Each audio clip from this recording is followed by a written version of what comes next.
38वां अध्याय शिव जी का किरात अवतार। नंदीश्वर बोले और शिव मंत्र के अतुल तेज से अर्जुन ने प्रकाशमान हो गए। अर्जुन को ऐसा देख पांडवों को अपनी विजय में संदेह न रहा। उन्होंने अपने विपुल तेज दिखाई पड़ा। अब अर्जुन शिव जी के लिए तप करने चले। द्रौपदी सहित पांडवों ने बड़े दुख से उन्हें विदा किया, किंतु उन्हें विश्वास था कि व्यास जी के उपदेश अनुसार शिव जी की आराधना से हमारा कल्याण होगा।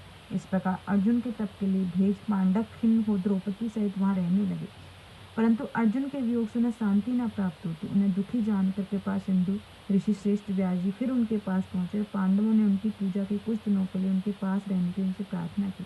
व्यास जी पांडवों को सुख के लिए वहां कुछ समय तक ठहर गए। उन्हें उपदेश की कथाओं में संतुष्ट करते रहते।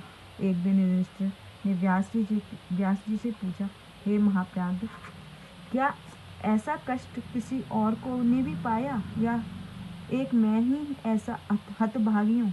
मैं तो समझता हूँ कि इस प्रकार मेरा जैसा दुख किसी को न पाया होगा। यह सुनकर व्यास जी ने कहा, नहीं, औरों ने भी एक से एक कठिन दुख पाए। निषेध देश का स्वामी नल तो आपसे अधिक दुख पा चुका है। राजा हरिश्चंद्र ने भी बड़ा दुख पाया। रामचंद्र जी को भी इसी प्रकार का दुख प्राप्त हुआ। वो तो दुखों की राशि ही थे। ऐसा कौन है जो शरीर पाकर दुखी न हो? पहले माता के गर्भ में जन्म ही दुख का कारण है। बाल अवस्था भी कष्टकारक है। युवावस्था में दुखी रूपी कामना सताती रहती है। फिर वृद्धावस्था में मरण तो महादुख का प्राप्त होता है, जिससे मूर्ख मनुष्य बड़ा कष्ट और नरक तक भोगते हैं।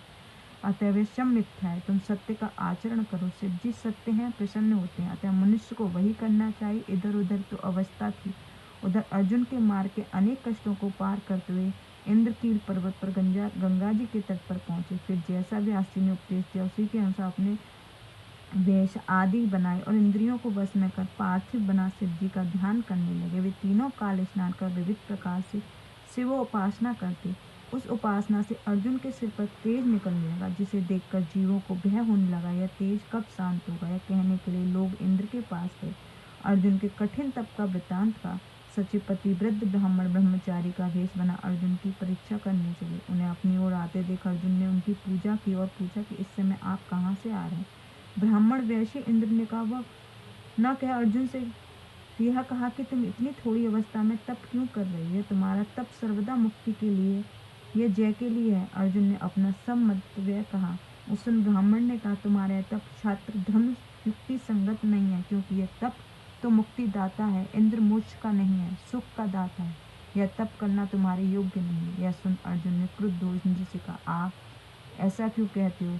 मैं ना तो राज्य के लिए ना मुक्ति के लिए, किंतु व्यास जी के वचनों के लिए तप कर रहा हूँ। हे ब्रह्मचार्य जी, आप कृपा करके यहाँ से चले। आप मुझे पतित करना चाहते हैं। आप ब्रह्मचारी को यहाँ आने की क्या आवश्यकता थी? इस पर ब्रह्मचारी इंद्र ने अर्जुन को अपना वास्तविक स्वरूप दिखाया। इंद्र लज्जित हो गए। फिर अर्जुन को आश्वासन दे इंद्र ने कहा, वर मांगो। अर्जुन ने कहा, शस्त्रों से विजय दीजिए।